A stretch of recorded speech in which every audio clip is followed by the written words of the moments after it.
La Russie maintient la stratégie qu'elle a élaborée pour 2025 alors que ses offensives terrestres deviennent de moins en moins efficaces. Des frappes aériennes avec un nombre record de missiles et de drones visent l'Ukraine. Mais vers la fin du mois de septembre, la Russie est allée un peu trop loin. Au lieu de subir les frappes et défendre son territoire, l'Ukraine a choisi de riposter. La vengeance de l'Ukraine a été sauvage et impitoyable, laissant l'une des villes frontalières de la Russie plongée dans de gigantesques coupures de courant. Cette ville, c'est Belgorod. Et le 29 septembre, Euromédan Presse a rapporté que l'Ukraine avait frappé cette ville avec force. Nous verrons bientôt ce qu'a détruit l'Ukraine. Mais voici l'essentiel. L'Ukraine a utilisé des armes à longue portée, peut-être pas les siennes, pour frapper 2 installations énergétiques cruciales à Belgorod. L'une de ces installations était la centrale thermique de la ville, l'autre étant son poste électrique. Ces 2 éléments sont essentiels pour l'électricité à Belgorod. Les conséquences d'une frappe de représailles ukrainiennes en découlent. Des coupures de courant ont touché plusieurs zones de la ville, selon la presse Euromédan. La frappe a également été confirmée par le gouverneur régional de Belgorod, Vyacheslav Gladkov, rapporte le Kiev Post. Gladkov a déclaré à un média que des missiles ennemis avaient touché une centrale électrique de Belgorod. Gladkov a évoqué les coupures de courant, mais a surtout insisté sur le fait que l'attaque ukrainienne a forcé hôpitaux et commissariats à utiliser des générateurs de secours. Les coupures de courant avaient également limité la distribution d'eau à certains habitants de Belgorod. Cela montre encore que Gladkov veut souligner l'impact de la frappe ukrainienne sur les civils. Cette déclaration illustre la réaction de la Russie aux frappes ukrainiennes. Nous connaissons toutes les excuses de la Russie sur les débris de drones, lorsque l'Ukraine atteint sa cible avec un drone longue portée. Mais au-delà de cette excuse, la Russie nie généralement le succès des frappes ukrainiennes. Alors pourquoi confirme-t-elle l'attaque de Belgorod? Nous avons suggéré la réponse. L'attaque a touché des civils russes. Aucun n'a été blessé ou tué, selon les informations disponibles lors de cette vidéo. Des citoyens russes, privés d'électricité et parfois d'eau. La Russie utilise cette frappe pour présenter l'Ukraine comme terroriste. Ce n'est pas une supposition, c'est de la propagande. Le ministère des Affaires étrangères de la Fédération de Russie tient une liste en ligne de ce qu'il appelle les crimes terroristes commis par le régime de Kiev. Le document explique ce que la Russie considère comme actes terroristes. Mais en gros, cela se résume au fait que l'Ukraine riposte après que la Russie a pilonné des villes ukrainiennes avec des drones, des bombes et des missiles. L'Ukraine n'est pas censée riposter, mais quand elle le fait, et que ces frappes affectent d'une manière ou d'une autre des civils, la Russie en profite pour présenter l'Ukraine comme les méchants dans un conflit qu'elle a déclenché. Et elle le fait, comme c'est le cas avec la frappe sur Belgorod, même lorsqu'aucun civil n'est tué par les attaques ukrainiennes. C'est une tentative évidente d'influencer le récit de la guerre. Presque tout le monde en dehors de la Russie voit clair dans ce jeu. Donc, si l'Ukraine n'a pas frappé de civils, comme la Russie l'a fait si souvent pendant la guerre en Ukraine, qu'a-t-elle visé à Belgorod? Le Kiev Post indique que des images géolocalisées de la frappe ukrainienne révèlent au moins 5 impacts directs. Sur une installation nommée centrale thermique de production d'électricité et de chaleur, 4 responsables de la production d'électricité, cette installation a pris feu à la suite de l'attaque ukrainienne. Les débris et explosions ont aussi touché plusieurs éléments clés de l'installation, dont les réservoirs et le système d'alimentation en carburant, les turbines et la sous-station électrique évoquée plus tôt. Selon Euromédan Presse, l'installation touchée par l'Ukraine a été reconstruite en 2007, permettant l'ajout d'une turbine à gaz moderne, qui fournit à centrale thermique de production d'électricité et de chaleur, 4 une puissance de sortie de gigacalories par heure. La centrale couvre tous les besoins en énergie thermique des quartiers centraux et nord de Belgorod, soit 363% des besoins totaux, selon Euromédan Presse. L'Ukraine a détruit une centrale qui fournissait plus d'un tiers de l'électricité à une ville russe voisine de la frontière ukrainienne, et ce n'était pas une vieille centrale. Des images des frappes, au moment des faits, ont aussi été diffusées par Canal 13 sur YouTube. Le média diffuse plusieurs vidéos montrant la centrale électrique endommagée sous divers angles. Beaucoup d'entre elles montrent d'énormes panaches de fumée noire s'élevant dans le ciel. À quelques reprises, on voit d'où provient la fumée. D'énormes incendies à l'intérieur de TETS-4 que la Russie a confirmé avoir été causés par une attaque ukrainienne. Et encore plus de confirmations du succès de l'Ukraine viennent de la chaîne Telegram Astra, qui partage des images de rapports de coupures de courant circulant à Belgorod. Ces images s'accompagnent d'une déclaration confirmant les problèmes d'eau et de coupures d'électricité déjà mentionnés. Même si la Russie voulait nier les événements du 27 au 28 septembre, la frappe était trop massive. Des centaines, voire des milliers de citoyens de Belgorod se sont soudainement retrouvés sans électricité et parfois sans eau. Ce n'était pas quelque chose que la Russie pouvait cacher. Et pour aggraver les choses, cette frappe semble avoir été trop importante pour avoir été menée par les drones ukrainiens. Une autre arme, inutilisée par l'Ukraine depuis longtemps, a été employée. Nous y reviendrons plus tard dans la vidéo. Pour l'instant, il est important de souligner que l'Ukraine n'a pas simplement décidé au hasard de frapper Belgorod. Cette frappe était une riposte à quelque chose que la Russie venait de faire quelques heures auparavant, et elle était destinée à envoyer un message directement à Vladimir Poutine. Si vous attaquez les villes ukrainiennes, l'Ukraine ripostera plus fort contre les villes russes. Quelques heures avant que l'Ukraine n'attaque Belgorod, la Russie lançait une nouvelle frappe massive de missiles et drones contre l'Ukraine, comme souvent en 2025. Le Kiev indépendant a rapporté le 28 septembre qu'une attaque massive de drones, durant près de 12 heures, a touché plusieurs régions d'Ukraine. Presque 500 drones et plus de 40 missiles utilisés. La Russie a visé des villes jusqu'à Kiev, tuant au moins 4 personnes et en blessant 70 lors de l'attaque. Une des victimes avait 12 ans. Le média précise que les missiles et drones russes ont touché ou détruit 20 sites dont un immeuble de 5 étages à Kiev. Au total, 7 districts de Kiev ont subi des dégâts. Nous avons également des détails sur la façon dont la Russie a réussi à mener l'attaque. Le Kiev indépendant rapporte que 5 Tupolev, 95 Russes, ont frappé après avoir décollé de la base d'Olenia à Momansk vers 1h45 locale. 45 minutes plus tard, la Russie a lancé des Mikoyan Gourevitch, 31 cas, déclenchant des alertes aériennes en Ukraine. D'autres Tupolev, 95, ont été lancés depuis la base aérienne d'Engels, ce qui signifie que la Russie essayait clairement de frapper l'Ukraine sous autant d'angles que possible. Elle a réussi. Euromaidan Press précise que la Russie a aussi visé les oblasts de Zaporijia, Soumy et Khmelnytsky lors de son attaque nocturne. Dans tous les cas, certains missiles et drones russes ont percé les défenses aériennes ukrainiennes, touchant principalement des immeubles résidentiels et des véhicules. Lors de l'attaque, la Russie a utilisé des missiles calibre Kh-101 et Kh-55 selon Euromaidan Press. Elle a aussi lancé des centaines de drones Gebera, Gérant Shahed et Decoy. Ici on voit le contraste évident entre les frappes aériennes ukrainiennes et russes. L'Ukraine a détruit une centrale électrique à Belgorod, cible militaire légitime située à la frontière ukrainienne, ce qui en fait aussi une cible d'incursion potentielle. Un peu comme celle que nous avons vue à Koursk en août 2024. Le plus important, c'est qu'aucun civil n'a été blessé lors de la frappe sur Belgorod. S'il y avait eu des civils blessés, la Russie l'aurait fait savoir au monde entier, pour alimenter encore davantage son récit selon lequel l'Ukraine est un État terroriste. Mais en réalité, c'est la Russie qui agit comme une nation terroriste. Son attaque aérienne du 28 septembre a tué des civils ukrainiens, comme de nombreuses frappes et assauts russes précédents. D'après Statista, le Bureau des droits de l'homme de l'Organisation des Nations Unies rapporte que l'invasion de l'Ukraine par la Russie a fait 13 883 morts civils et 35 548 blessés au 31 juillet. 2025, 726 enfants ont été tués lors de ces attaques. Et il y en a encore plus après la frappe russe du 28 septembre, avec 2234 autres enfants parmi les blessés. La Russie frappe sans distinction. Ses missiles et drones ciblent l'Ukraine pour semer le chaos, terroriser et tuer des civils sans viser d'objectifs militaires. On voit la différence dans les frappes aériennes des deux camps. L'Ukraine est précise. C'est risqué, mais il s'agit toujours de viser des cibles légitimes qui affaiblissent la machine de guerre de Poutine. Ce ne sont pas des terroristes, contrairement à ce que la Russie essaie de faire croire à propos de l'Ukraine. Franchement, la Russie est hypocrite chaque fois qu'elle essaie de qualifier l'Ukraine de terroriste, compte tenu de l'impact considérable de ses attaques sur les civils. Le président ukrainien Volodymyr Zelensky avait lancé un sévère avertissement à la Russie. La veille, Poutine avait lancé des centaines de drones et des dizaines de missiles sur l'Ukraine. S'ils menacent de coupure de courant, par exemple, dans la capitale de l'Ukraine, alors ils doivent savoir, au Kremlin, qu'il y aura une coupure de courant dans la capitale de la Russie.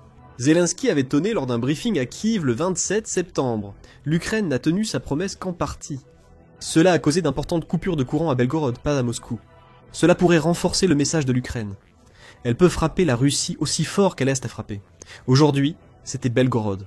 L'Ukraine suggère que si la Russie attaque encore Kiev, Moscou pourrait subir des frappes ukrainiennes. Cependant, qualifier ces missiles de missiles ukrainiens est peut-être un abus de langage. Et cela nous ramène à quelque chose que nous avons mentionné plus tôt dans la vidéo. Pour attaquer Belgorod, l'Ukraine a choisi de ne pas utiliser les drones longue portée, utilisés lors des frappes contre des raffineries en août et septembre. Ces drones disposent d'une puissance de feu suffisante pour perturber les raffineries, assez pour provoquer des arrêts, mais ils ne frappent pas assez fort pour détruire entièrement une centrale électrique.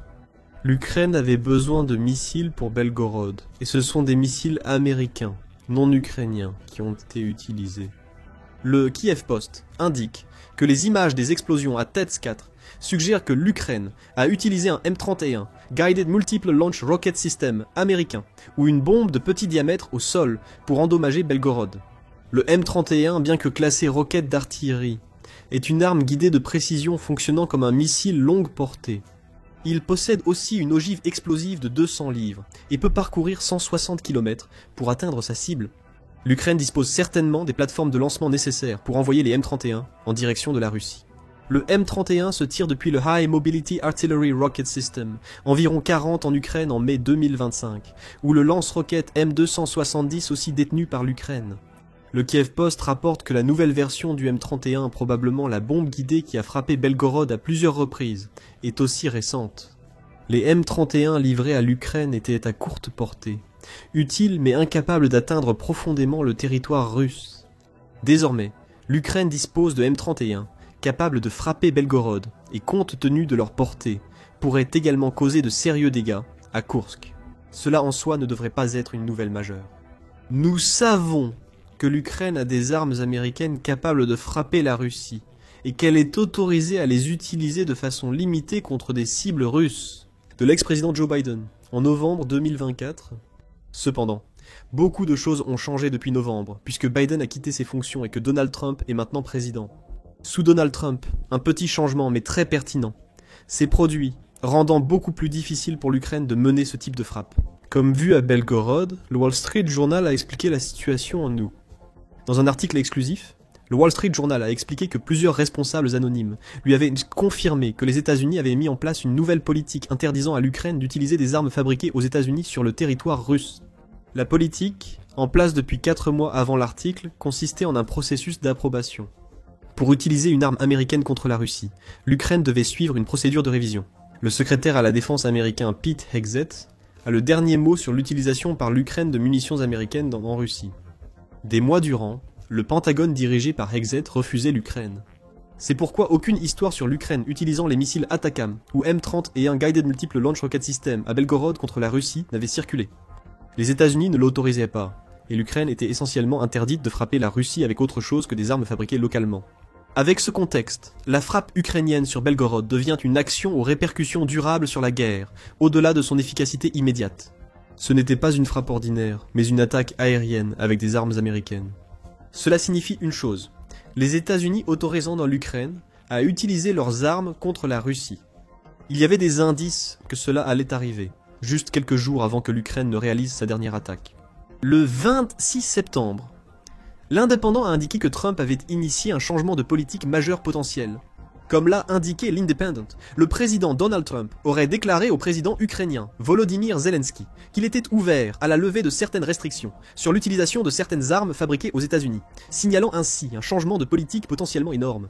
Ce changement serait survenu lors de la rencontre entre Volodymyr Zelensky et Donald Trump à l'Assemblée générale de l'Organisation des Nations Unies. Quelques jours avant, Donald Trump avait critiqué la gestion de Vladimir Poutine lors d'un discours à cette assemblée. À présent, les États-Unis permettent à l'Ukraine de transformer cette critique en action contre le dirigeant russe. The Independent affirme que Volodymyr Zelensky a demandé à Donald Trump de lever l'interdiction d'utiliser les missiles ATACMS contre la Russie. Le dirigeant ukrainien a aussi demandé si les États-Unis pouvaient fournir à l'Ukraine des missiles Tomahawk, pouvant atteindre 2400 km. Les États-Unis étudient cette demande, selon The Independent. Concernant la première demande, nous ignorons si l'Ukraine peut utiliser les ATACMS en Russie, mais Belgorod montre qu'elle peut employer le M31. L'autorisation a été accordée. Et l'Ukraine, en ripostant contre la Russie pour l'une des plus grandes frappes aériennes de la guerre menée par Poutine jusqu'à présent, semble être la manière parfaite de faire passer le message à la Russie que les États-Unis sont de nouveau impliqués. La Russie n'apprécie pas cela. Après l'annonce que les États-Unis pourraient livrer des missiles Tomahawk à l'Ukraine, les propagandistes russes se sont emportés. Dmitri Peskov, qui exprime souvent la pensée de Poutine, était parmi eux. Le porte-parole du Kremlin a répondu à la suggestion du vice-président américain, J.D. Vance, selon laquelle des Tomahawks pourraient être envoyés en Ukraine par une série de questions. Peskov a demandé « Qui peut lancer ces missiles? Les Ukrainiens seulement, ou aussi des soldats américains? Qui choisit les cibles de ces missiles, les Américains ou les Ukrainiens ?» Andrei Kotopolov, président du comité de la défense du Kremlin, a été bien plus direct dans son évaluation. Il a affirmé que tout indice de la présence de spécialistes militaires américains aidant l'Ukraine à lancer des Tomahawks contre la Russie ferait des États-Unis une cible. Personne ne les protégera, ni Trump ni Kellogg, a menacé Kartopolov. Peskov a ajouté qu'une analyse très approfondie de l'implication américaine doit avoir lieu et que l'utilisation de Tomahawks représenterait une escalade du conflit en Ukraine.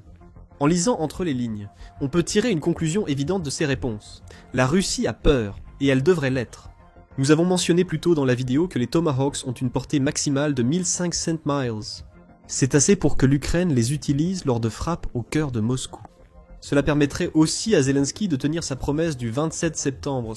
Et maintenant, en supposant qu'il s'agissait bien de M31, utilisés contre Belgorod, la Russie vient de constater que les États-Unis sont à nouveau d'accord pour que l'Ukraine commence à utiliser des armes fabriquées en Amérique sur le territoire russe. En résumé, la seule raison pour laquelle les États-Unis donneraient des Tomahawks à l'Ukraine concerne les frappes à longue portée. L'Ukraine et les États-Unis le savent. La Russie sait exactement combien ces missiles pourraient causer de dégâts au cœur même de son territoire. Les frappes de drones ukrainiens ont déjà montré que ces cibles sont mal protégées contre les attaques aériennes. Perdre l'électricité à Belgorod fait déjà mal à la Russie. La frappe ukrainienne révèle que les États-Unis préparent un revirement inattendu pour Vladimir Poutine. Voici la manifestation ultime de la frustration croissante de Donald Trump envers Vladimir Poutine. Depuis son arrivée au pouvoir, Donald Trump pousse pour la paix, ou au moins un cessez-le-feu en Ukraine. Il a même failli y parvenir à plusieurs reprises. Pendant ce temps, Vladimir Poutine a trompé Donald Trump en feignant de vouloir la paix. S'ensuivent rapidement de nouvelles frappes aériennes dévastatrices et des assauts terrestres acharnés contre l'Ukraine. La menace de la patience de Donald Trump s'épuisait déjà. Le 12 septembre. Reuters a indiqué que Donald Trump avait confirmé sa patience envers Vladimir Poutine lorsqu'on l'a interrogé. Oui, elle s'épuise vite, rapporte Reuters, citant Donald Trump dans une interview à Fox News. Au cours de cette interview, Donald Trump a laissé entendre que d'autres sanctions pourraient être utilisées pour frapper la Russie là où cela fait mal, sur le plan économique. Quelques semaines plus tard, des rumeurs évoquent l'envoi de Tomahawks américains à l'Ukraine, et ce qui semble être la levée des restrictions concernant l'utilisation par l'Ukraine d'armes fabriquées aux États-Unis à l'intérieur de la Russie. Le fil ténu s'est rompu. Et Belgorod brûle maintenant, parce que Poutine n'a pas pu s'empêcher d'ordonner une nouvelle attaque de drones et de missiles contre l'Ukraine. L'arrivée des F-16 américains en Ukraine en août 2024 a marqué un tournant dans la guerre lancée par la Russie. Les F-16 n'étant pas une solution miracle, mais ont offert à l'Ukraine des options pour se défendre contre les attaques massives de missiles et drones russes. Au fil du temps, et avec l'arrivée de nouveaux F-16, l'Ukraine a commencé à utiliser ses avions occidentaux pour frapper les positions russes. La Russie sait que les chasseurs occidentaux peuvent donc causer de lourds dégâts à ses troupes en Ukraine, et qu'un nouvel appareil va bientôt y arriver. Vladimir Poutine est stupéfait par l'aide suédoise à l'Ukraine. Les chasseurs Gripen vont bientôt effrayer les troupes russes. Le 29 septembre, le Kyiv Post a rapporté que le vice-ministre de la Défense ukrainien, le lieutenant-général Ivan Havrilyuk, avait confirmé que l'arrivée des avions de chasse Gripen fabriqués en Suède en Ukraine était imminente. Havrilyuk n'a fait aucune déclaration grandiose concernant l'arrivée de ces avions. Au lieu de cela, il a subtilement révélé qu'un journaliste de l'édition ukrainienne de la British Broadcasting Corporation était sur la bonne voie avec les questions qu'il posait au sujet des avions de chasse qui allaient arriver en Ukraine. La prudence était le mot d'ordre de Havrilyuk ce jour-là. Lors de l'interview, le journaliste de la British Broadcasting Corporation lui a demandé quand l'Ukraine recevrait les nouveaux avions de chasse occidentaux et combien seraient livrés. Havrilyuk a répondu de façon évasive. « Quand vous les verrez dans le ciel au-dessus de l'Ukraine, vous comprendrez. » C'était une réponse intéressante qui suggère que Havrilyuk ne veut pas trop en révéler. Quand il s'agit de ce que l'Ukraine a préparé pour la Russie, cela a du sens. Plus la Russie en sait, moins l'Ukraine pourra utiliser efficacement ses avions, surtout si Moscou a des défenses à déployer contre eux. Cependant, le journaliste de la British Broadcasting Corporation a continué à insister subtilement après que Havrilyuk a confirmé que les nouveaux avions sont attendus prochainement. Par attendu, le journaliste a-t-il voulu demander si le vice-ministre ukrainien de la Défense parlait des F-16 des Mirages français ou des Gripen. Dans un monde idéal, tous ces avions. Havrilyuk semble confirmer, déclarant simplement « Pratiquement, vous avez bien nommé la nomenclature, mais je ne rentrerai pas dans les détails concernant quand, quoi, lequel. » Selon le Kyiv Post, la question de la bonne nomination de la nomenclature mérite notre attention selon le média. Cela revient pratiquement à Havrilyuk, confirmant que le journaliste avait bien cité la liste correcte des avions de chasse entrant dans sa question. Et puisque le Gripen faisait partie de cette liste, cela ne pouvait signifier qu'une chose, le chasseur suédois se dirige vers l'Ukraine. On l'attend depuis longtemps. Mais pas pour les raisons que vous imaginez. Les Gripen ne sont pas arrivés en Ukraine auparavant. Non pas parce que la Suède ne voulait pas les fournir, mais parce que l'Ukraine a dit non lorsqu'ils ont été proposés pour la première fois. La Suède a proposé de livrer certains Gripen en 2024, selon Aerospace Global News. Après évaluation, l'Ukraine a refusé car elle préparait l'arrivée des F-16. Ce n'était pas que l'Ukraine ne voulait pas des Gripen. En réalité, l'Ukraine savait déjà qu'elle aurait beaucoup à faire avec le programme F-16 et la formation nécessaire pour que ses pilotes maîtrisent ces avions américains. Ajouter un avion de chasse aurait compliqué la situation. Il valait mieux terminer d'abord le programme F-16 puis se concentrer sur les Gripen plus tard.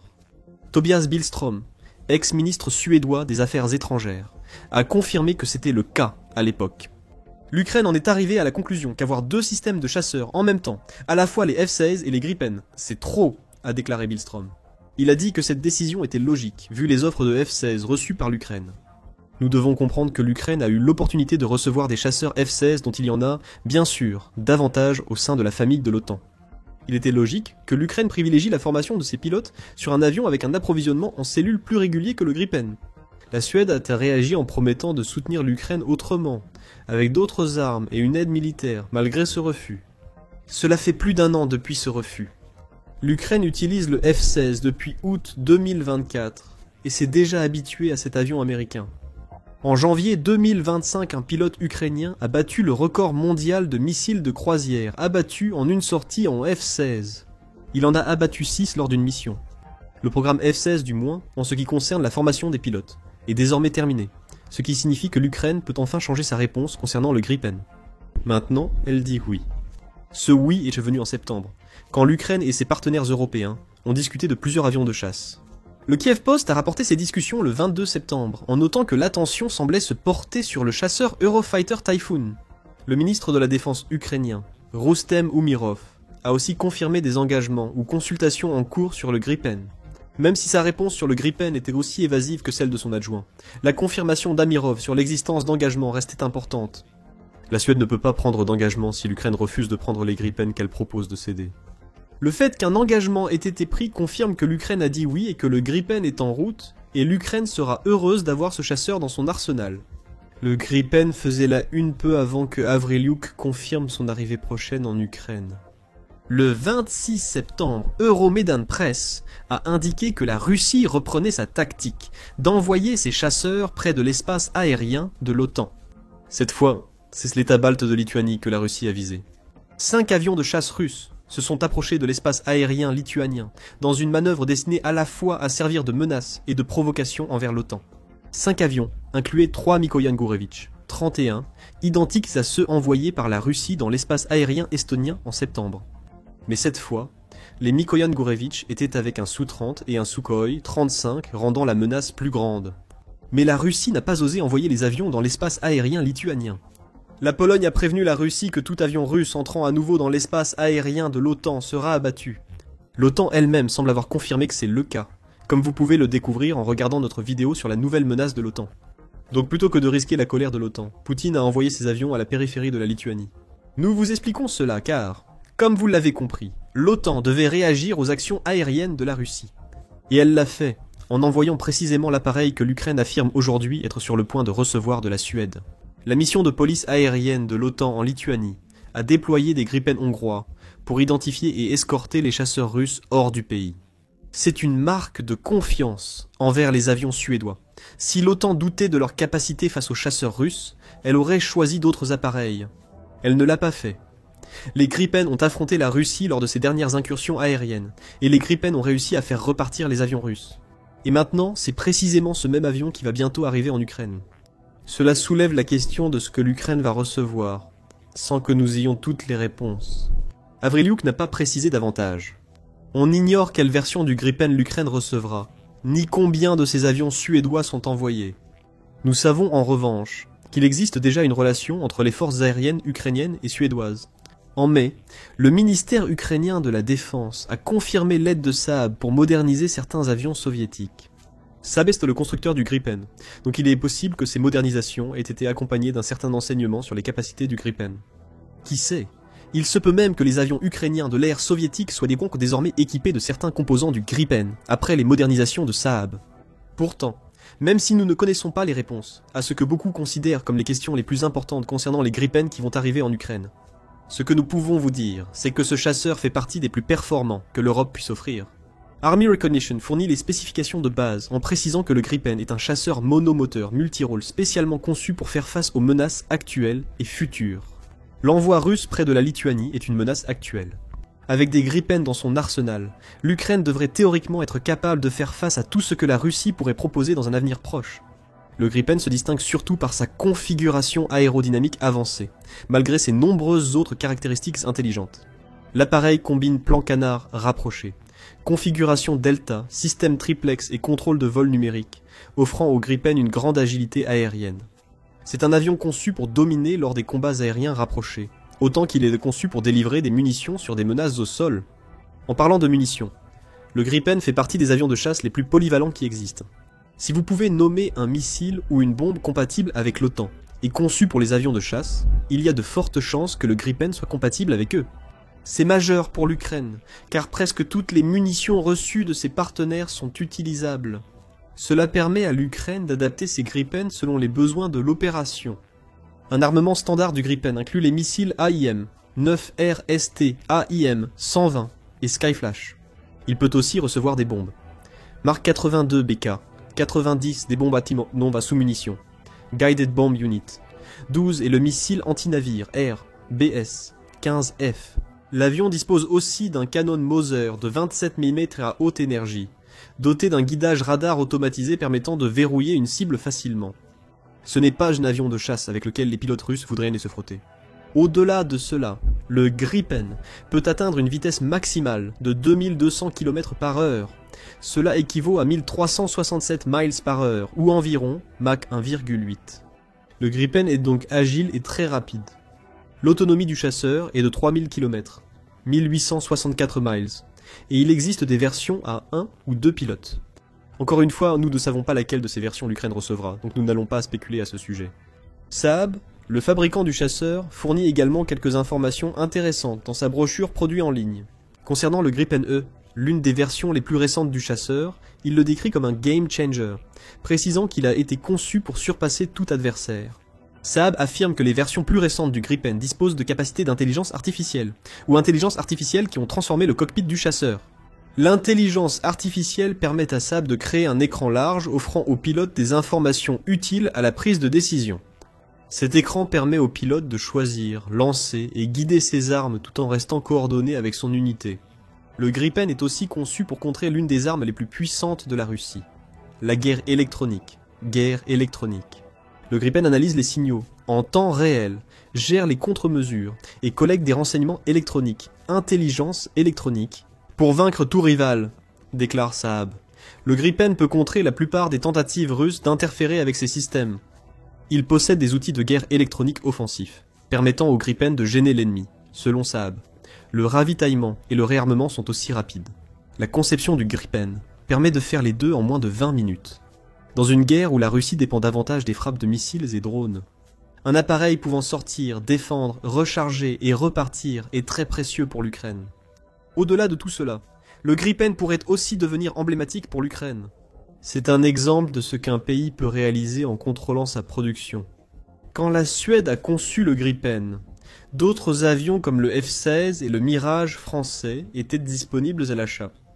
Cependant, la Suède ne voulait dépendre d'aucun autre pays pour l'exploitation de ses propres avions. Alors elle a décidé de faire cavalier seule avec le Gripen.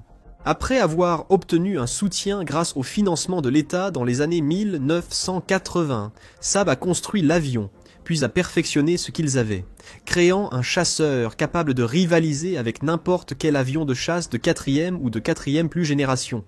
L'Ukraine a suivi un parcours similaire, développant de plus en plus ses propres armes, surtout après 2025 lorsque le soutien américain est devenu inconstant. Au mieux. Le Gripen est un symbole de ce qu'un pays peut accomplir lorsqu'il suit sa propre voie. Désormais, il pourrait être un atout majeur pour l'Ukraine, alors qu'elle tente de garantir sa souveraineté. Cela nous amène à ce que l'Ukraine pourra faire avec le Gripen une fois arrivé. Nous connaissons déjà les capacités techniques de ce chasseur, mais comment l'Ukraine l'utilisera-t-elle concrètement contre la Russie ? La richesse des informations fournies par un Gripen au pilote apporte un premier élément de réponse. L'analyste militaire Wes O'Donnell souligne à quel point les dernières versions du Gripen sont intelligentes. Il suggère même, dans un article de mars 2025, que ces avions pourraient être suffisamment puissants pour devenir des tueurs de F-35. Là où le Gripen se distingue de la plupart des autres avions de chasse, c'est par la quantité d'informations qu'il fournit. Il ne s'agit plus d'avoir l'avion le plus rapide ou le plus armé, même si le Gripen reste performant. Selon O'Donnell, le camp qui observe le champ de bataille en premier, partage rapidement les données, et décide en temps réel, prend l'avantage. Dans un monde où quelques millisecondes séparent victoire et défaite, le partage fluide des données est essentiel.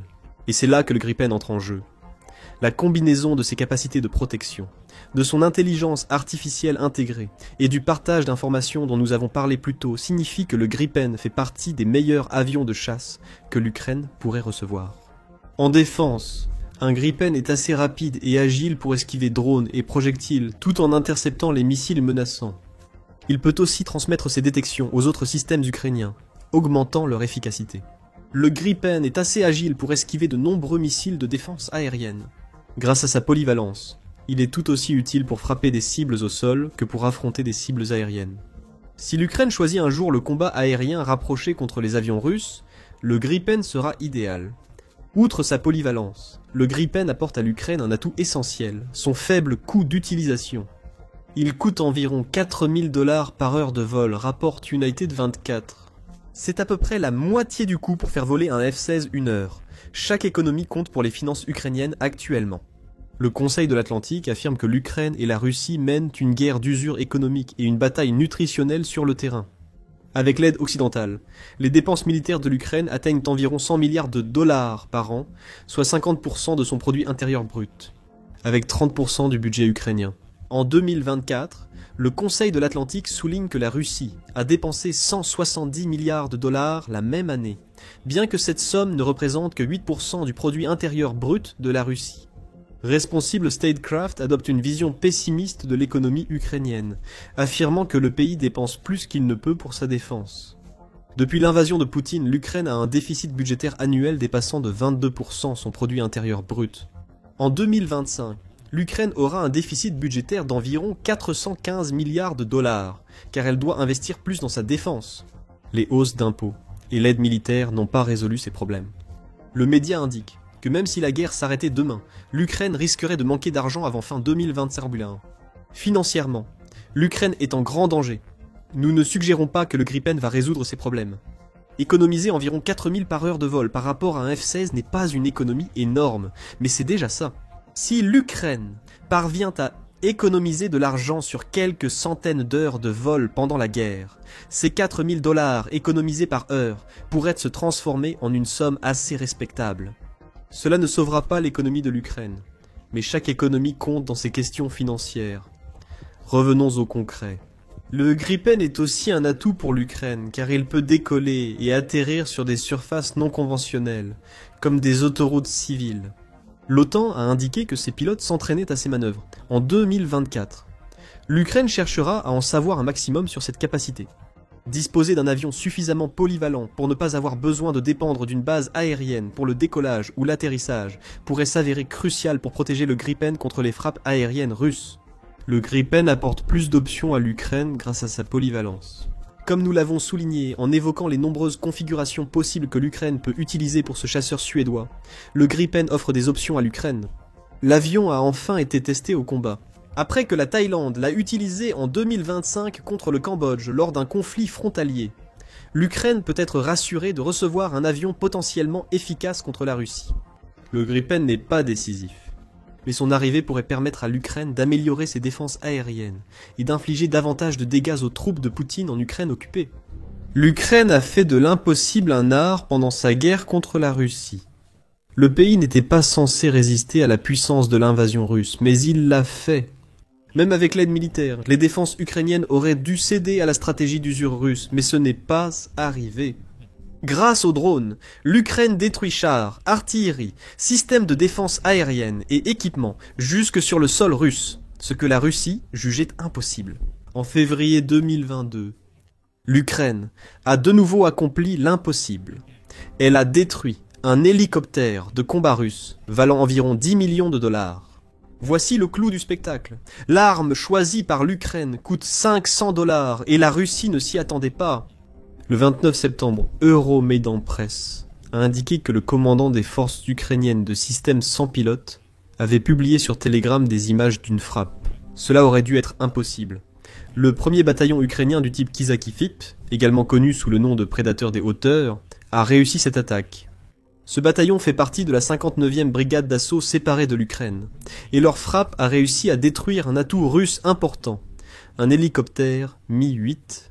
Alors, comment l'Ukraine a-t-elle réussi cela avec une arme à 500 $? La réponse arrive dans un instant.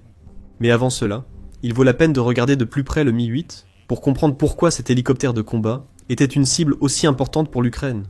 Le Mi-8 est qualifié d'hélicoptère de combat, mais ce n'est qu'une de ses fonctions. Le ministère de la Défense et les forces armées tchèques indiquent que les Mi-8 russes sont des appareils polyvalents adaptés à toutes les missions sur le champ de bataille. De style classique russe, ils possèdent un rotor principal à 5 pales et un rotor de queue à 3 pales. Le Mi-8 est l'un des hélicoptères militaires les plus utilisés au monde. C'est l'un des exemples de plus en plus rares, où la Russie a réussi beaucoup de choses avec l'une de ses plateformes aériennes. Actuellement, les Mi-8 sont utilisés dans 49 pays, parce qu'ils offrent un niveau de polyvalence rarement vu chez un hélicoptère. La mission principale du Mi-8 est le transport de personnel, facilité par d'excellents systèmes de navigation et d'information, assurant des vols sûrs de jour comme de nuit, même par mauvais temps. Certaines versions de l'hélicoptère disposent d'une cabine Very Important Person, montrant que le Mi-8 est l'appareil privilégié par la Russie pour transporter des personnalités sur le champ de bataille. C'est en effet un hélicoptère de l'époque soviétique, comme la plupart des équipements utilisés par la Russie contre l'Ukraine. Mais, contrairement aux chars anciens et à l'artillerie tractée, les Mi-8 sont loin d'être obsolètes. Ils ont une vitesse de croisière d'environ 200 km, soit environ 124 miles par heure, et ils sont capables de transporter 24 personnes ou jusqu'à 4000 kg de marchandises. Cela équivaut à plus de 8800, ce qui suggère qu'il s'agit d'un hélicoptère conçu pour soulever de très lourdes charges. Attendez, le Mi-8 présenté comme hélicoptère de combat paraît être un appareil de transport. En fait, il remplit ces deux rôles. Comme Odin le souligne dans son profil du Mi-8, il existe plusieurs façons pour cet hélicoptère de causer beaucoup de dégâts. Si la Russie choisit de l'utiliser de cette manière, la méthode la plus évidente consiste à utiliser les personnes embarquées à bord. Le Mi-8 possède plusieurs fenêtres installées dans sa cabine intérieure, à travers lesquelles les soldats peuvent tirer avec toutes sortes d'armes personnelles depuis ses côtés. Toute tentative d'interférer avec cet hélicoptère peut être accueillie par des tirs de mitrailleuses. Mais honnêtement, c'est le moindre souci d'une cible potentielle. Le Mi-8 possède également plusieurs armes, montées sur les ailes, et ce sont elles qui donnent à l'hélicoptère sa réputation d'être aussi efficace comme hélicoptère d'attaque que comme hélicoptère de transport. Selon la façon dont la Russie souhaite utiliser le Mi-8, il peut être équipé d'une paire de mitrailleuses de 7,62 mm ou d'un canon de 12,7 mm. Si le Mi-8 est destiné à traiter des cibles au sol, il peut être équipé de jusqu'à 6 missiles anti-chars, guidés anti-chars, 2X ou anti-chars, 3. Si la puissance de feu explosive est l'objectif, la Russie peut charger jusqu'à 6 pods de roquettes de 57 mm, chacun pouvant transporter 16 roquettes pour un total de 96. Le Mi-8 peut aussi recevoir 2 pods de 83 mm, chacun pouvant embarquer 20 roquettes pour une puissance accrue. Et puisqu'on parle de frapper fort, l'hélicoptère est également capable de larguer des bombes. Les bombes russes de 250 et 500 kg peuvent être chargées sur un Mi-8. On peut aussi y installer une paire de nacelles de canon de 23 mm. Revenons aux roquettes. Odin. Il ajoute que la Russie a aussi des options. Cet hélicoptère peut tirer des obus thermiques, anti-chars, fumigènes, incendiaires et à fragmentation. L'idée ici est que, malgré son âge, le Mi-8 reste un adversaire redoutable. Quand la Russie ne l'utilise pas pour le transport de troupes, il peut être armé au point de menacer de nombreuses cibles au sol. Ce n'est bien sûr pas l'arme parfaite. Un Mi-8 ne va pas gagner un combat contre un avion de chasse de sitôt. Mais même si l'Ukraine n'avait à s'inquiéter que de ses capacités de transport de marchandises, cet hélicoptère massif vaudrait quand même la peine d'être définitivement retiré du ciel. Ce qui nous ramène à ce qui a été promis plus tôt. Comment l'Ukraine a abattu le Mi-8 russe le 29 septembre. Le Kiev Post donne les informations de base, rapportant que l'Ukraine a réussi à abattre cet effrayant hélicoptère d'attaque russe avec une arme rendue célèbre lors de son combat contre la Russie. Oui, c'est un drone à vue à la première personne, ou vue à la première personne qui a détruit le Mi-8 russe, et ce n'est pas une spéculation. Ce n'est pas un cas où un missile a agi et l'Ukraine affirme que c'était un drone. L'Ukraine détient des preuves via des séquences partagées par le commandant des forces de système sans pilote mentionné plus tôt. Ce commandant s'appelle Robert Brovdi, bien qu'il soit surnommé Moudiar. Il a partagé les images prouvant que l'Ukraine a détruit un hélicoptère d'attaque russe avec un drone bon marché. Sur Telegram, Moudia a partagé 2 vidéos, dont la première montre les conséquences immédiates de la frappe d'un drone vu à la première personne ukrainien sur un hélicoptère que Moudia pensait d'abord être un Mi-28. Une première vidéo de 30 secondes, apparemment filmée par un autre drone ukrainien, montre l'explosion de l'hélicoptère russe, après avoir été touché par quelque chose. Il est difficile de dire ce que c'était. Sur les premières images, le Mi-8 devient une boule de feu, avant de s'écraser après l'attaque ukrainienne. Et alors, pourrait-on penser ? La vidéo est impressionnante, mais il reste incertain que l'Ukraine ait utilisé un drone vu à la première personne pour abattre le Mi-8 russe. Moudia a accepté. Dans un second message sur Telegram, Madiar a corrigé et confirmé qu'il s'agissait d'un Mi-8 abattu par l'Ukraine. Une minute de séquence révèle plus de détails, confirmant la méthode de frappe de l'Ukraine. Cette fois, les images ne viennent pas d'un autre drone ukrainien filmant le Mi-8 russe. Elles viennent du drone responsable des dégâts. Les choses sont vues depuis la perspective du drone vu à la première personne alors qu'il fonce dans les airs en direction de sa cible. Vers la 10e seconde, le Mi-8 russe apparaît à l'horizon. En quelques secondes, le drone vu à la première personne ukrainien est à portée de main. Il pivote à droite, laissant le drone se positionner sur la trajectoire du Mi-8. Le pilote de l'hélicoptère de combat n'a soit pas vu le drone arriver, soit n'a tout simplement pas pu réagir. Cela n'a pas vraiment d'importance. Le drone de l'Ukraine entre en contact avec le flanc de l'hélicoptère russe et son écran devient noir. Détonation réussie, hélico abattu. La vidéo revient ensuite aux mêmes images filmées à distance que Moudiar avait partagées auparavant. Cependant, la vidéo d'1 minute ajoute un peu à la fin. Un autre drone ukrainien arrive sur les lieux, nous permettant de voir l'épave en flammes de l'hélicoptère russe au sol. Il ne fait aucun doute à ce stade que la Russie a perdu l'un de ses hélicoptères les plus précieux, grâce à un seul drone vu à la première personne ukrainien. Selon Defense Blog dans son rapport sur la frappe impossible de l'Ukraine, ce drone était un Shrike 10. Loin d'être le drone le plus impressionnant de l'arsenal de véhicules aériens sans pilote de l'Ukraine, qui ne cesse de s'agrandir. Le Shrike 10 porte ce nom parce que c'est un drone vu à la première personne, mesurant seulement 10 pouces, qui peut être équipé d'une ogive PG 7M. Bien que le drone lui-même ne soit peut-être pas la première arme à laquelle on penserait pour abattre un Mi-8. Cette ogive a suffisamment de puissance pour accomplir la mission. C'est une roquette anti-char, high explosive anti-tank à haute explosion, capable de percer des blindages bien plus lourds que ceux du Mi-8. L'Ukraine a adapté cette puissante roquette au Shrike 10. Le 29 septembre, elle a démontré son efficacité contre un hélicoptère de combat avec une roquette anti-char. Defense Blog ajoute que ce que l'Ukraine vient d'accomplir n'est que la 2e fois confirmée où le pays parvient à abattre un hélicoptère Mi-8 à l'aide d'un drone vu à la première personne. Il y a peu d'exemples pour une raison. Les drones vus à la première personne contrôlés à distance avec vidéo en direct sont devenus des outils clés de l'Ukraine pour cibler chars, artillerie et logistique, selon Defense Blog. Cependant, les employer contre des cibles aériennes, mobiles, restent très difficiles en raison de leur vitesse, trajectoire imprévisible et fenêtres d'engagement limitées. Cela ressort clairement des images précédentes. Seules quelques secondes se sont écoulées entre l'apparition du Mi-8 russe et le tir direct du drone ukrainien. L'opérateur devait avoir des yeux perçants pour repérer l'appareil russe et des réflexes aiguisés pour placer son drone et toucher la cible. Il s'agissait d'une frappe très rare, et ce n'est pas quelque chose que l'Ukraine peut répéter très souvent. Mais elle y est parvenue le 29 septembre et l'Ukraine a infligé de sérieux dégâts avec cette frappe. Defense Blog indique qu'en plus de l'hélicoptère détruit, l'Ukraine a aussi éliminé des membres du personnel russe. Le pilote du Mi-8 ne semblait pas en faire partie. Des blogueurs militaires pro-Kremlin ont affirmé que tout l'équipage du Mi-8 avait été évacué du site du crash et qu'il n'y avait eu aucune victime. Selon Defense Blog, cela aurait été un mensonge. Selon le média, l'hélicoptère de combat russe transportait 5 personnes, dont 3 sont décédées. Les 2 autres, ont subi de graves brûlures dans la boule de feu provoquée par la frappe de drones ukrainiennes et sont maintenant dans un état critique. Comment la Russie a-t-elle réagi à tout cela? Elle a tenté de tout nier, sauf le fait que l'Ukraine a abattu un Mi-8. La chaîne Telegram Voïvodar a menti en affirmant que l'équipage du Mi-8 détruit allait bien. Tout va bien, affirmait la chaîne. L'infanterie a récupéré l'équipage et l'a évacué.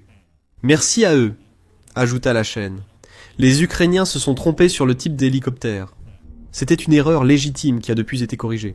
Et en ce qui concerne les pilotes du Mi-8, les pilotes ont été excellents. Ils ont maintenu l'appareil en feu sous contrôle et l'ont posé en toute sécurité, dit la diffusion de Voïvodar. Ils l'ont posé en toute sécurité. Les images d'Ukraine ne montrent pas un atterrissage sûr, mais plutôt un Mi-8 s'écrasant au sol en flammes. Il n'y a pas vraiment eu d'atterrissage, juste un crash qui a probablement tué ou grièvement blessé tout le monde à bord. Comme mentionné plus tôt, ce n'est pas la première fois que l'Ukraine parvient à abattre des hélicoptères russes alors qu'ils sont en vol. En août dernier, le Kiev Post a rapporté que l'Ukraine avait réussi à utiliser certains de ses drones vus à la première personne d'Arts pour abattre à la fois un autre Mi-8 et un Mi-28 en 2024. Encore une fois, des images vidéo ont été publiées et les résultats ont été dévastateurs pour la Russie. Selon le Kiev Post, le Mi-28 transportait une équipe d'assaut. L'équipe n'a jamais pu participer à l'attaque prévue à Koursk, là où la frappe a eu lieu. L'Ukraine a détecté le Mi-8 volant bas. Il a poursuivi pendant 10 minutes.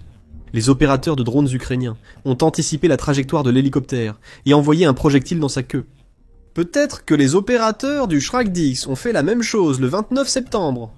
Cependant, une différence existe entre les actions de l'Ukraine en 2024 et celles réalisées avec son drone vu à la première personne en septembre. Les drones DART qu'a utilisé l'Ukraine lors de sa frappe précédente coûtaient $1000 chacun. C'est encore très bas comparé au coût d'un Mi-8. En septembre, l'Ukraine a divisé ses dépenses par 2, doublant ainsi son retour sur investissement. Un Shrak-10 ne coûte que $500 à fabriquer. Un Mi-8 coûte environ $10 millions à la Russie. L'attaque de l'Ukraine n'était pas seulement presque impossible à réaliser, elle était aussi extrêmement rentable. L'Ukraine a détruit un hélicoptère de combat dont la valeur était 20 000 fois supérieure à l'arme employée. C'est un retour sur investissement fantastique, peu importe comment on le regarde. Et cela rendra l'attaque de l'Ukraine d'autant plus douloureuse pour la Russie. La Russie ne peut pas se rassurer en pensant que l'Ukraine a utilisé un missile très coûteux pour détruire son Mi-8. Un drone vu à la première personne très basique a abattu l'hélicoptère russe en Ukraine. Une arme assemblée avec presque aucun matériau a décimé un hélicoptère. C'était l'un des meilleurs appareils de l'Union soviétique.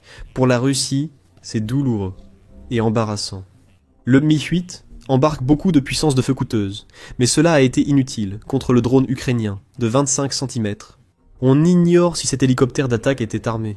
Même armé, le pilote n'aurait pas pu les utiliser. Le drone ukrainien était déjà sur le Mi-8 avant que la Russie ne comprenne, et elle l'a payé. Si Défense Blog a raison, l'Ukraine n'a pas seulement détruit un hélicoptère à 10 millions de dollars. Les rapports indiquent 5 personnes autoritactions à bord, 3 tués au combat, 2 grièvement blessés, sans confirmation officielle. Aussi insensible que cela puisse paraître, ce sont toutes des pertes qui s'ajoutent au coût du Mi-8 lui-même. La Russie doit désormais en tenir compte, tant sur le plan financier qu'en ce qui concerne l'affaiblissement de ses attaques sur le champ de bataille. Tout cela nous amène à la signification pour la guerre en Ukraine. Il est d'abord important de prendre du recul. Aussi impressionnante et presque impossible soit-elle, cette frappe ne changera pas la donne dans la guerre. Bien que l'emplacement exact n'ait pas été divulgué, des rapports suggèrent que l'hélicoptère a été abattu dans l'est de l'Ukraine. Il est donc clair que l'Ukraine a détruit un transport de troupes utilisé pour déplacer des soldats russes dans une zone couverte par Poutine. Au-delà de cela, la destruction d'un seul Mi-8 n'aura probablement pas trop d'impact direct sur la guerre en Ukraine.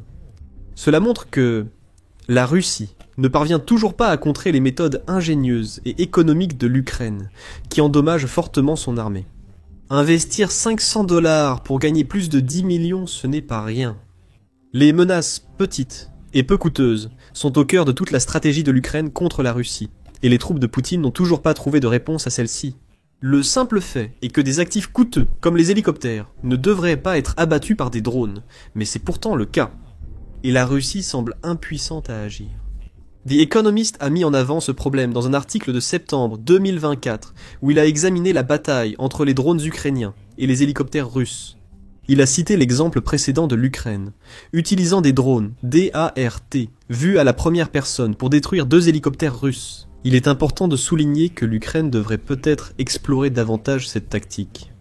Les pilotes d'hélicoptères disposent de protections, selon The Economist, qui évoque comment la Russie pourrait limiter la perte de matériel coûteux face à des drones peu onéreux.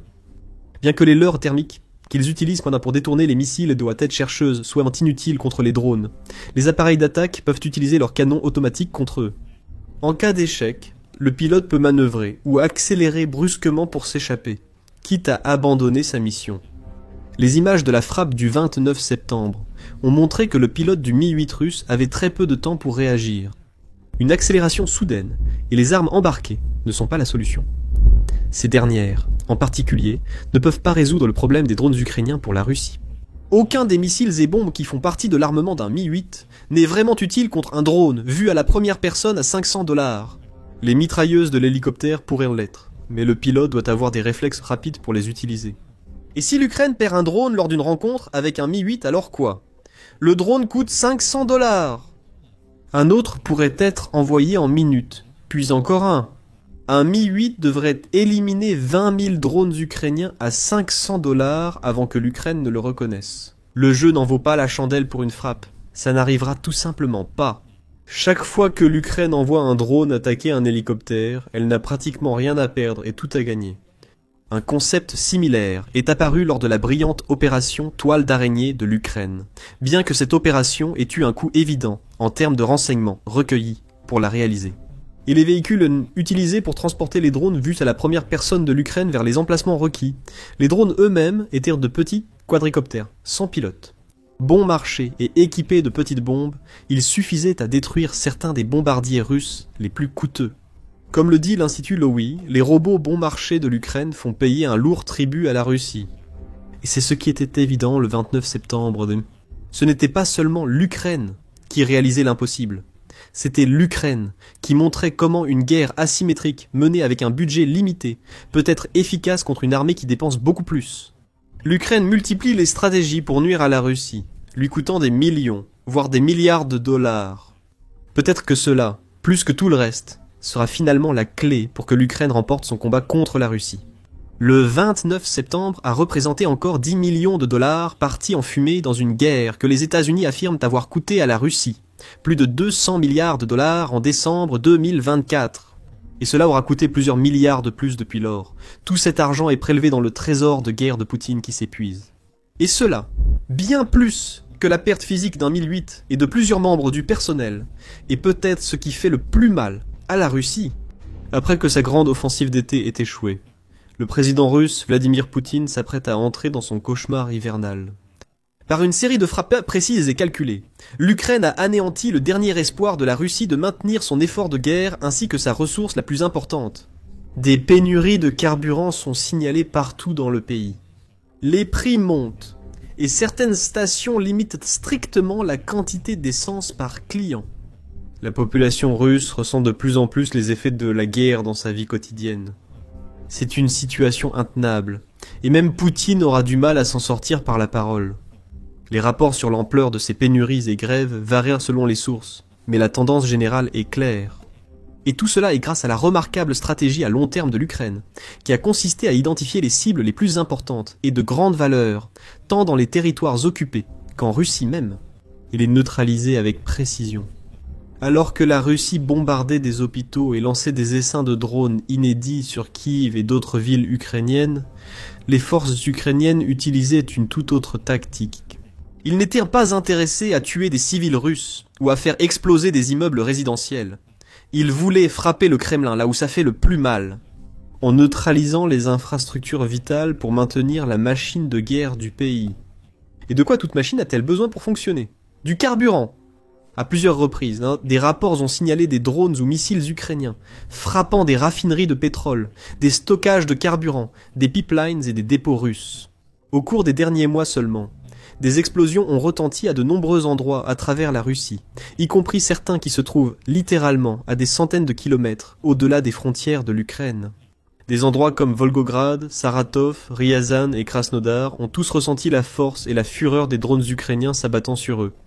Des millions de tonnes de pétrole ont brûlé instantanément, épuisant spectaculairement les réserves de carburant du Kremlin.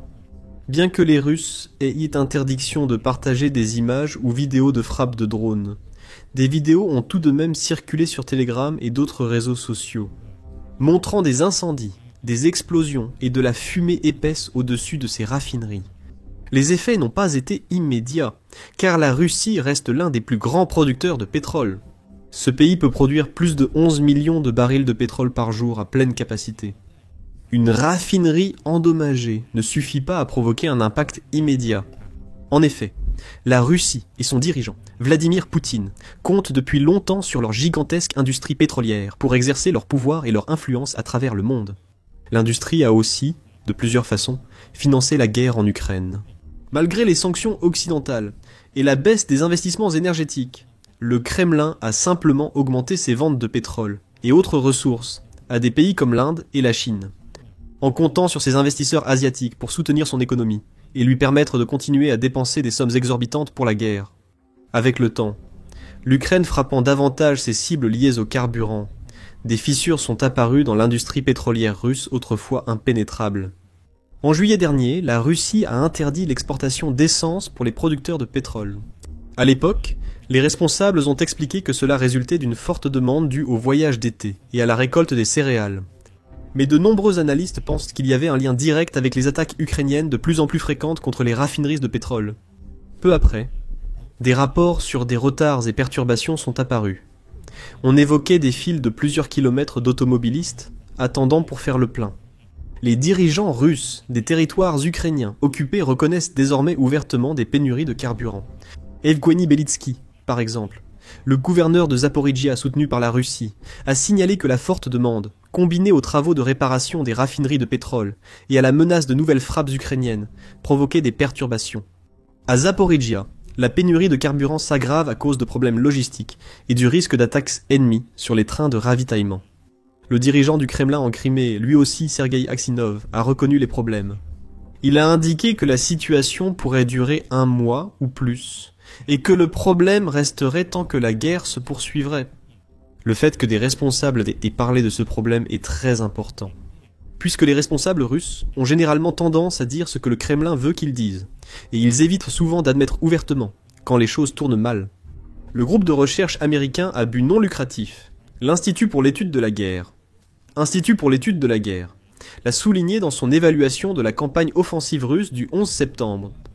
Les médias d'État russes admettent que la pénurie d'essence en Russie, mais minimisent l'impact des frappes ukrainiennes dans cette situation.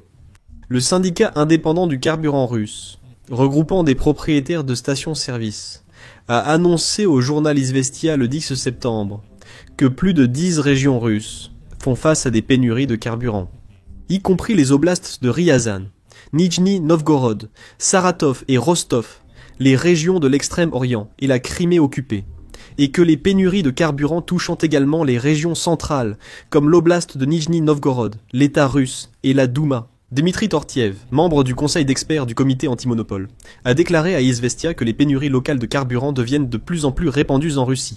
L'Union indépendante des carburants de Russie indique que de nombreuses stations-service n'ont pas été ravitaillées depuis des semaines, forçant certaines à fermer. Les responsables russes invoquent souvent le tourisme ou l'agriculture pour expliquer les problèmes de carburant, mais la réalité est évidente. Les frappes de drones et de missiles de l'Ukraine ont clairement joué un rôle majeur dans la création de ces pénuries, comme le note l'Institut pour l'étude de la guerre. L'Institut pour l'étude de la guerre continue d'estimer que la campagne de frappe de l'Ukraine contre l'infrastructure énergétique russe a un impact sur le marché intérieur de l'essence en Russie, aggravant les pénuries et provoquant des hausses de prix qui vont probablement faire grimper l'inflation et créer une instabilité macroéconomique supplémentaire en Russie. Il est à noter que les médias d'État russes parlent plus ouvertement des pénuries d'essence, ce qui suggère que le problème commence à se répandre dans la société russe plus large. Ce n'est pas le genre de crise qui va disparaître ou s'améliorer du jour au lendemain. La situation empire vite, et les Russes en subissent les conséquences chaque jour. Les pénuries s'étendent à d'autres régions, les stations-service sont obligées de fermer, et certains types de carburants deviennent presque impossibles à trouver. Comme l'a noté l'analyste visionnaire sur X, la Russie traverse une grave crise du carburant, après les frappes de drones ukrainiens sur ses raffineries. Les pénuries d'essence touchent désormais plus de 20 régions, alors qu'elles étaient auparavant limitées à l'Extrême-Orient et à la Crimée. En septembre, elles s'est étendue à 10 autres régions. Ryazan, Nijni Novgorod, Saratov, Samara, Ulyanovsk, Penza, Rostov et Astrakhan, ainsi qu'à la Kalmoukie et au Tatarstan. Plusieurs raffineries n'ont pas livré d'essence 92 et 95 octanes depuis des semaines, certaines étant fermées ou fonctionnant irrégulièrement. Des rapports ont également émergé à la mi-septembre, indiquant que certains Russes ont été contraints de se tourner vers des fournisseurs du marché noir et de payer des prix ahurissants, allant jusqu'à 9 $ le gallon, pour obtenir l'essence dont ils ont besoin. Certains ont fait des réserves avant une nouvelle hausse des prix. Il est important de noter qu'en Russie, le salaire médian n'est que de 1200 $ par mois, et beaucoup de gens vivent avec bien moins que cela. Pour beaucoup, les taux du marché noir sont bien trop élevés. Mais même les prix officiels des stations-service deviennent de plus en plus inaccessibles pour les gens ordinaires. Le 10 septembre, selon les propres statistiques officielles de la Russie, le prix moyen du carburant était d'environ 6400 roubles par litre. Comme l'a rapporté le journaliste et documentariste Tim White, même les statistiques officielles de la Russie, qui sont ajustées en Tavobosti à des niveaux acceptables, commencent à révéler des problèmes de carburant. Le prix moyen à la pompe est de 6400, 1 rouble le litre, jusqu'à 26%, en un mois, équivaut à plus de 30% si cela se poursuit toute l'année. Le vrai prix est sans doute 66 roubles, le litre soit environ 266 $ le gallon. Comme le montrent les images du compte ISJ, à Kiev, ce nombre a presque doublé dans certaines zones. La crise du carburant au Kremlin devient désormais ingérable, car les rares stations qui ont encore de l'essence facturent maintenant l'équivalent de 452 $ par gallon. Il faut maintenant la moitié du salaire mensuel médian pour faire le plein d'un réservoir. Et ce n'est pas tout. Dans de nombreuses villes et régions, les problèmes s'aggravent, et les gérants de stations-service ne savent pas comment réagir. De nombreux individus adoptent des stratégies inhabituelles pour gérer la crise, comme limiter strictement la quantité de carburant acheté par personne. Selon l'analyste en renseignement spécial Kherson 4, la crise du carburant s'étend rapidement à de nombreuses villes et régions russes.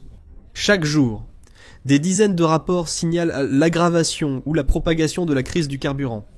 Dans de nombreuses stations-service où le carburant est encore disponible, l'essence est distribuée en quantité ne dépassant pas 10 à 20 litres par véhicule, ou uniquement pour les véhicules spécialisés.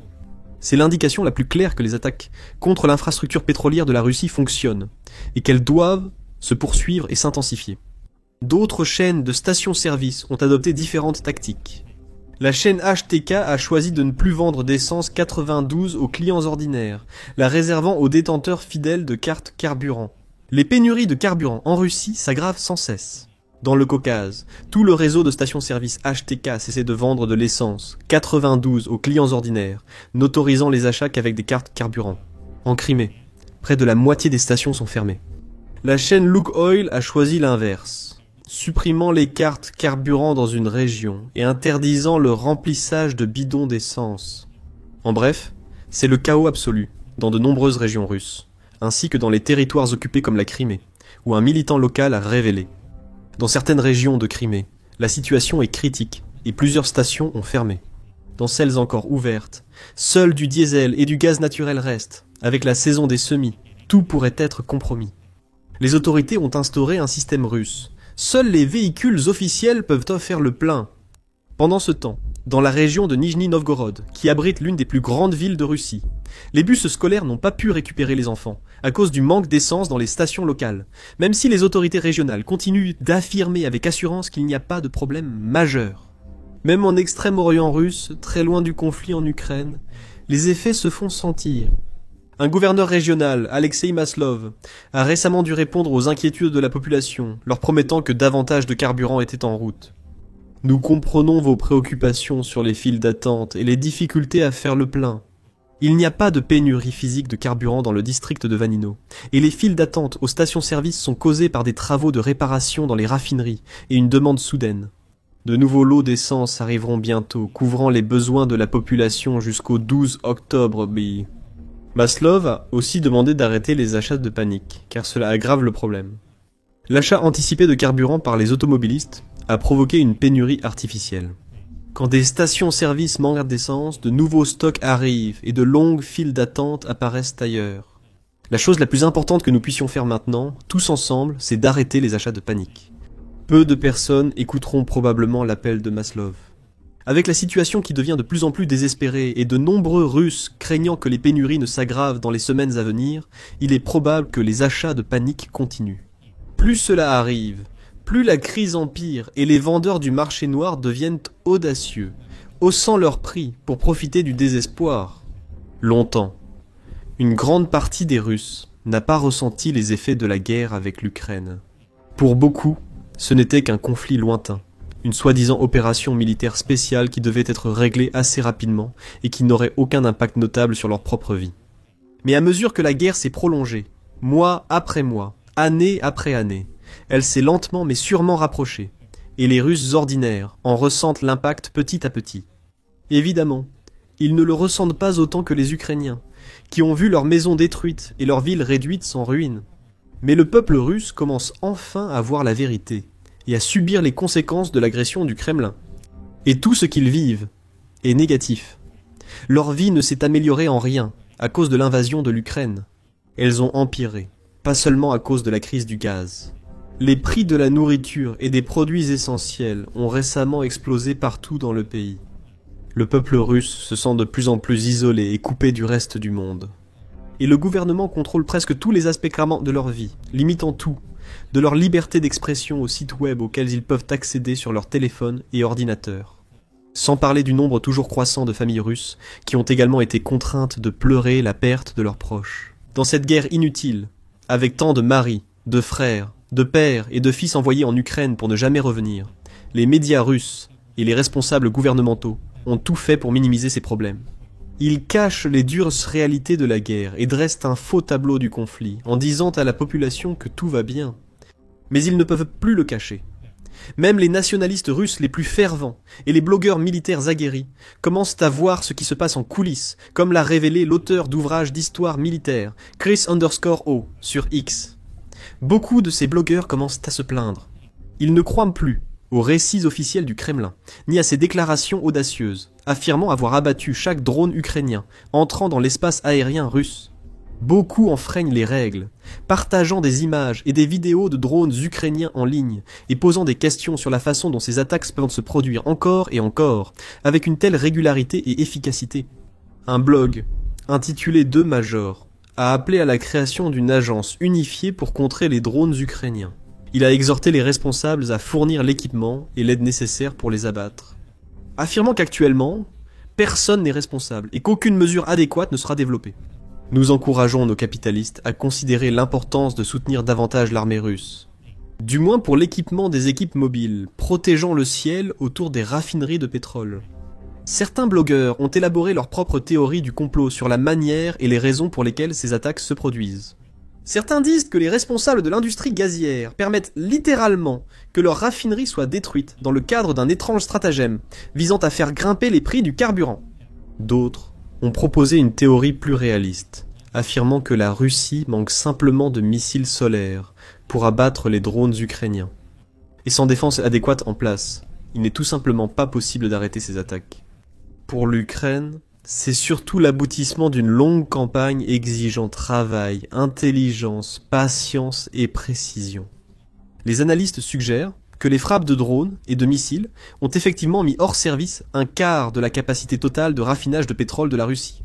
Igor Sousko a révélé sur X-Russie que 25% de la capacité de raffinage russe est hors service, suite aux frappes ukrainiennes.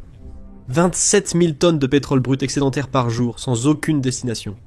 La moitié des stations-service en Crimée occupées sont à l'arrêt, et 142% ont fermé dans le district fédéral du Sud. Malgré une industrie énergétique forte, la Russie n'a pas assez de stockage pour son surplus de pétrole brut. Ce problème a de nouveau été aggravé par les forces ukrainiennes, qui ont à plusieurs reprises ciblé des réservoirs de pétrole et d'autres sites de stockage. La Russie a de moins en moins de lieux pour stocker son pétrole, pendant qu'elle effectue des réparations dans ses raffineries, ses oléoducs et d'autres sites importants. Cela signifie donc que la production de pétrole brut doit être encore davantage réduite, car il n'y a tout simplement nulle part où envoyer le pétrole. L'Ukraine frappe aussi des installations de gaz naturel, accentuant la pression sur l'énergie russe. Le 25 septembre, le commandant en chef ukrainien Oleksandr Syrski a fait le point sur la situation. Les capacités du complexe militaro-industriel de l'ennemi ont été considérablement réduites. Nous pouvons le constater sur le champ de bataille. C'est une crise du carburant en Russie. Et c'est une crise qui ne fera qu'empirer, car l'Ukraine ne ralentit pas et n'allège pas ses attaques. Ces unités de drones, comme les oiseaux de Magyar, continueront de repérer toutes les raffineries russes restantes à portée et de les frapper aussi fort qu'elles le peuvent. Chaque frappe réduira non seulement les capacités de production pétrolière de la Russie, mais aussi tout espoir qu'elle avait encore de gagner cette guerre. Parce que sans carburant, même les armées les plus puissantes sont incapables de conquérir des terres ou de s'emparer du territoire ennemi. Sans carburant, l'économie russe continuera de sombrer. Et sans carburant, les gens partout dans le pays verront leur vie empirer. Et quand ils chercheront quelqu'un à blâmer, leurs regards se tourneront inévitablement vers leur soi-disant grand dirigeant, Vladimir Poutine lui-même. Découvrez la liste croissante des inquiétudes et peurs de Poutine dans notre vidéo récente. En analysant comment les lourdes pertes russes en Ukraine et l'instabilité interne accentuent la pression sur le président russe. Ou bien, consultez notre analyse de la situation actuelle à Pokros, l'un des sites stratégiques les plus importants le long des lignes de front de Donetsk, où les soldats russes tombent comme des mouches. Et enfin, n'oubliez pas de vous abonner à notre chaîne pour plus de mises à jour, d'analyses et de décryptage détaillés sur la guerre entre la Russie et l'Ukraine, ainsi que sur d'autres conflits importants dans le monde.